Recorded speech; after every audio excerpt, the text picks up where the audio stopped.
Hello, you are watching simply Sammy and this is Samar Ghulam Ali.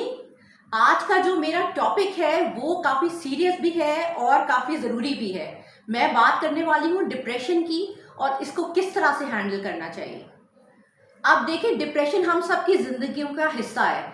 कभी होता है कि हम इतने ज़्यादा प्रेशर से गुजर रहे होते हैं कि हम हर चीज़ हैंडल नहीं कर पाते। कभी होता है कि हमें किसी ने डिसअपॉइंट किया हो, रिजेक्ट किया हो, लेट डाउन किया हो, हमारी एक्सपेक्टेशन पूरी ना हुई हो, या कई वजूहत हो सकती हैं जिस वजह से जो है हम अपना 100% फील ना करें। And that is quite normal. It is a very very human thing to feel. Anxious होना, डिप्रेस होना ह्यूमन नेचर का हिस्सा है। हर इंसान हर वक्त जो है खुश और चर्पी और नाचते गाता हुआ नहीं हो सकता। आप कभी कभार लो भी फील करते हैं। लेकिन बात यहाँ पे ये है कि डिप्रेस होना इज ओके, लेकिन उस डिप्रेशन को अपने ऊपर हावी होने देना is not okay. That is the difference. आपने अपने आप को उस डिप्रेशन से निकालना है, आपने उस स्टेट में रहना नहीं है। That is not your place to be. Depression को फाइट करने के लिए मैं समझती हूँ कि कुछ चीज़ों का ख्याल रखना पड़ेगा। मोस्ट इंपॉर्टेंट थिंग इज कि आइडेंटिफाई करें कि प्रॉब्लम है, एक्चुअली हमारे साथ कोई मसला चल रहा है। ये सबसे पहली जो एक स्टेप है ना, वो होती है कि जानते हुए कि हाँ कोई प्रॉब्लम है। अगर हम डिनाइल में रहेंगे तो हम आगे नहीं बढ़ सकेंगे। तो मोस्ट इंपॉर्टेंट थिंग इज कि आप आइडेंटिफाई करें कि आप परेशान हैं, आप डाउन फील कर रहे हैं, आप लो फील कर रहे हैं, आप डिप्रेस हैं। लेकिन एट द सेम टाइम ये रियलाइज करने का मतलब ये हरगिज नहीं है कि आप सेल्फ पिटी में चले जाएं कि मेरे साथ ये हो गया, दुनिया बड़ी बुरी है, फलां इतना बुरा है, उसने मेरे साथ ये कर दिया इसलिए मैं ऐसे हो गया हूँ। हो सकता है यकीनन कोई ना कोई वजह तो हुई होगी, कोई ना कोई ट्रिगर तो बना होगा आपके इस स्टेट का, लेकिन फिर भी आपने सेल्फ पिटी में नहीं जाना और ना ही आपने हर किसी को अपने प्रॉब्लम के बारे में बताना है। क्योंकि लोगों के पास आप जाएंगे ना उनकी एक्सेप्टेंस लेने के लिए या उनकी सिंपैथी लेने के लिए, उससे आपको कोई फायदा नहीं होगा। लोग आपको डिस्कस करेंगे, आपके बारे में गॉसिप करेंगे या फिर आपको कोई अहमियत ही नहीं देंगे।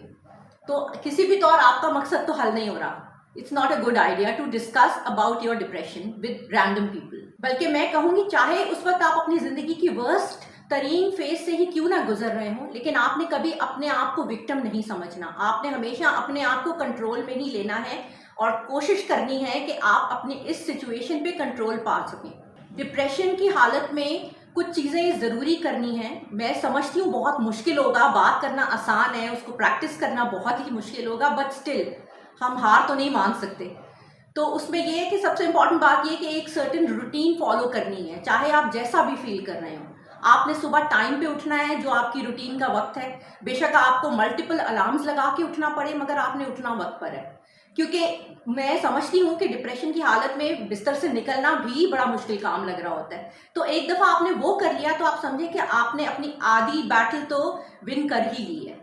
आपने खाने पीने का भी ख्याल रखना है, दिन में 3 मील्स टाइम पे लेने हैं। बेशक आपको भूख ना लग रही हो, बिकॉज डिप्रेशन में समटाइम्स ऐसा होता है कि भूख नहीं लगती, या कई केसेस ऐसे हैं जिसमें ज़्यादा भूख लगती है। तो जो भी है, लेकिन आपने खाने पीने का ख्याल रखना है, खाना मिस नहीं करना। इनफैक्ट थोड़ी बहुत जो है स्ट्रेस ईटिंग भी कर लें तो हर्ज नहीं है। कोई थोड़े अरसे के लिए अगर आप बहुत ही लो फील कर रहे हैं तो आप कोई अपने मनपसंद डिजर्ट्स खा लें, आप थोड़ा बहुत जंक फूड खा लें, लेकिन उसकी आदत मत बनाएं। लेकिन थोड़ा सा फील गुड कुछ ना कुछ तो चाहिए ना, तो उस ख्याल से आप थोड़ी बहुत स्ट्रेस ईटिंग कर सकते हैं। अच्छा, अपनी नींद पे कॉम्प्रोमाइज़ ना करें। प्रॉपर नींद मिलना बहुत ज़रूरी है। डिप्रेशन में या तो इंसान बेहद एक्स्ट्रा सोता है, या फिर कई लोग होते हैं जो सो नहीं पाते, तो वो प्रॉब्लम है, उनको सोना तो चाहिए। अब उसके लिए बेशक उन्हें कुछ अरसे के लिए कोई आर्टिफिशियल सपोर्ट लेना पड़े, जैसे कि कोई स्लीप मेडिसिन का इस्तेमाल करें, लेकिन वहाँ पे मैं कहूँगी कि डॉक्टर से बिना कंसल्ट किए कोई दवाई शुरू ना करें प्लीज़। डॉक्टर से पूछ के स्लीपिंग पिल्स जो है, जो वो आपको प्रिस्क्राइब करे, वो आप शुरू करें, किस तरह से लेनी है, कब तक लेनी है। और फिर उसके साथ साथ हर्बल दवाइयाँ भी आती हैं और नेचुरल रेमेडीज़ हैं, बहुत सारी अरोमा थेरेपीज़ हैं, वो ऑयल्स होते हैं, काफ़ी सारी चीज़ें हैं जो कि स्लीपिंग में मदद करती हैं और वो उनकी एडिक्शन भी नहीं होती। तो मे बी वो भी एक ऑप्शन आजमाया जा सकता है अपनी नींद की क्वालिटी के लिए। रूटीन में एक बात ज़रूरी ये भी होगी कि आप रोज़ शावर लें। बेशक आप कितना भी डाउन फील कर रहे हैं, आपका दिल ना करे, लेकिन एक कुदरती बात है, जब आप शावर लेते हैं ना तो बॉडी के साथ साथ आपका माइंड भी एकदम से फ्रेश हो जाता है। कोल्ड शावर्स बहुत हेल्प करते हैं। और मैं तो कहूँगी जैसे कि होता है ना कि जब पानी शावर पे आपकी बॉडी से गिर रहा हो तो आप उस वक्त इमेजिन करें कि ब्रेन में सब नेगेटिविटी, सब डिप्रेशन, सब गलत थॉट्स उसी पानी के साथ बहती जा रही हैं। इस तरह से सोच के देखें, then you will feel better. आप कोई ना कोई एक्सरसाइज ज़रूर करें दिन में। अगर आपकी एक रूटीन थी कि आप वर्कआउट करते थे, जिम जाते थे, तो प्लीज़ उस रूटीन को बिल्कुल भी कॉम्प्रोमाइज़ ना करें, कायम रखें उसको। अगर आप कुछ नहीं करते थे तो मैं कहूँगी आप थोड़ी बहुत वॉक करें। कोई ना कोई तरह से आपने अपने आप को एक्टिव रखना है, that is very important.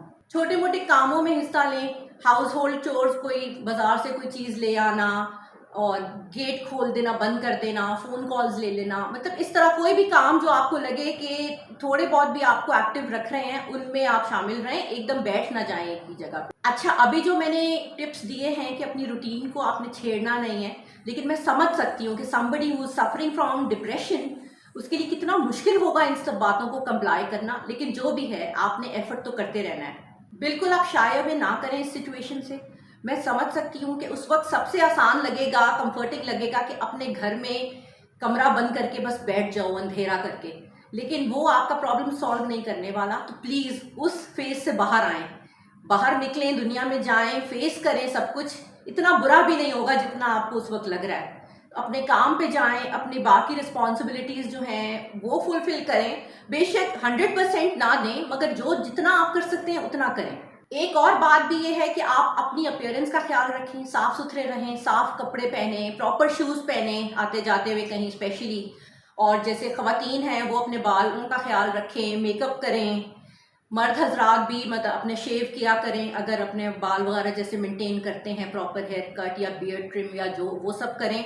Salons और बार्बर शॉप्स और ये सब में जाएं रेगुलरली, बिकॉज ये सब चीज़ें जो हैं आपको ही हेल्प करेंगी। अपना स्क्रीन टाइम लिमिट करें, ये बहुत ज़रूरी है, क्योंकि जो डिप्रेस होता है ना, वो बिल्कुल कहीं इंटरेक्शन करना नहीं चाहता, तो वो स्क्रीन्स के पीछे अपने आप को छुपाने की कोशिश करता है, क्योंकि वहां से तो कोई कमिटमेंट की ज़रूरत नहीं है ना, आपको बस मिल रहा है सामने दिया हुआ कंटेंट और आप एब्जॉर्ब कर रहे हैं। लेकिन ये कोई सोल्यूशन नहीं है। स्क्रीन टाइम रखें, बिल्कुल बंद ना करें, लेकिन मिनिमम करें, कोई ना कोई उसके ऊपर रोक लगाएं, कोई ना कोई लिमिट्स रखें और उसको रिप्लेस करें एक्चुअल लोगों से। आप अपनी फैमिली और फ्रेंड्स के साथ इंटरेक्ट करें, उनकी ज़िंदगियों में क्या हो रहा है उसमें इंटरेस्ट लें, और अगर नहीं कर सकते तो एटलीस्ट प्रिटेंड करें कि आप इंटरेस्टेड हैं, उनके साथ बैठें, आप देखें, थोड़ा बहुत हिस्सा बनने की कोशिश करें, at least that will help you. अच्छा, नेचर के साथ वक्त गुजारें, क्योंकि कुदरत ने हमारे लिए बहुत कुछ बनाया है।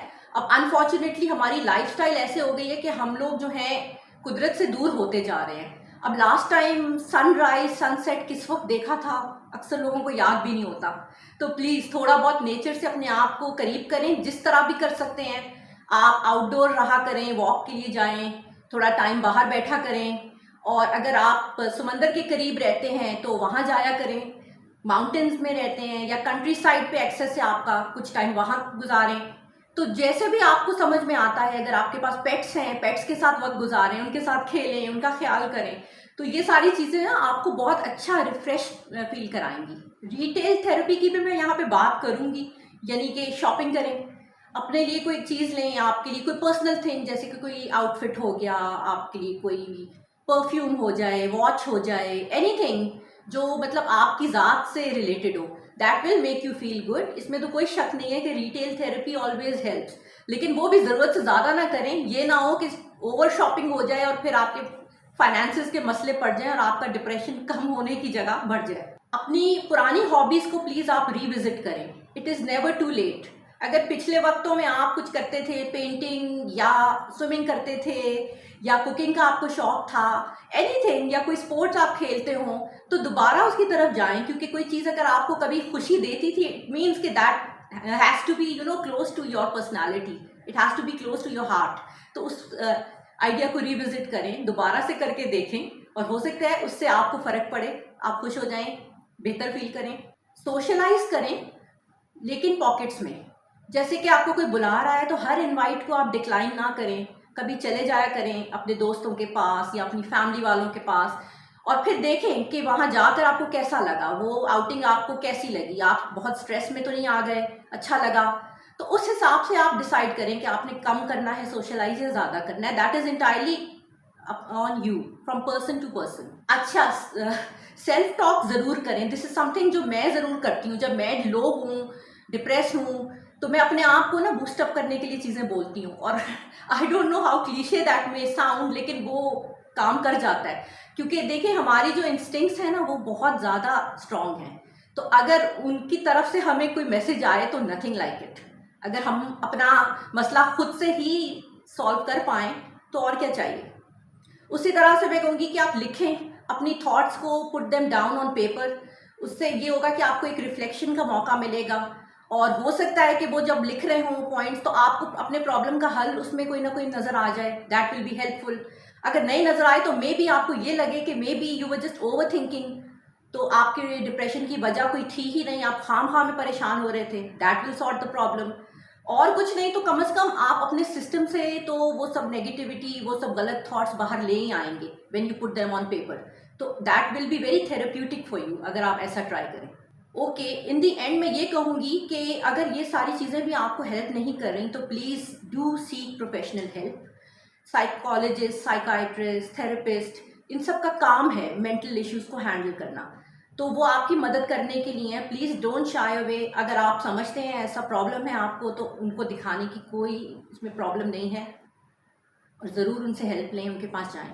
जैसे कि कहते हैं ना वो ऑल इज वेल था थ्री इडियट्स में, कि भाई ये बोलने से प्रॉब्लम सॉल्व नहीं होगा लेकिन उसको झेलने की हिम्मत आ जाएगी। उसी तरह जो मैंने आपको टिप्स बताई हैं डिप्रेशन हैंडल करने की, तो हो सकता है उससे प्रॉब्लम सॉल्व ना हो मगर उस डिप्रेशन वाली स्टेज से निकलने के लिए आपको हिम्मत मिल जाएगी। That is all for today friends, और thank you so much for tuning in. I hope आपको मेरा आज का ये ब्लॉग अच्छा लगा हो, और अगर पसंद आया तो please do like, share and subscribe. मैं हमेशा कहती हूँ मुझे सपोर्ट करें, I will be really thankful.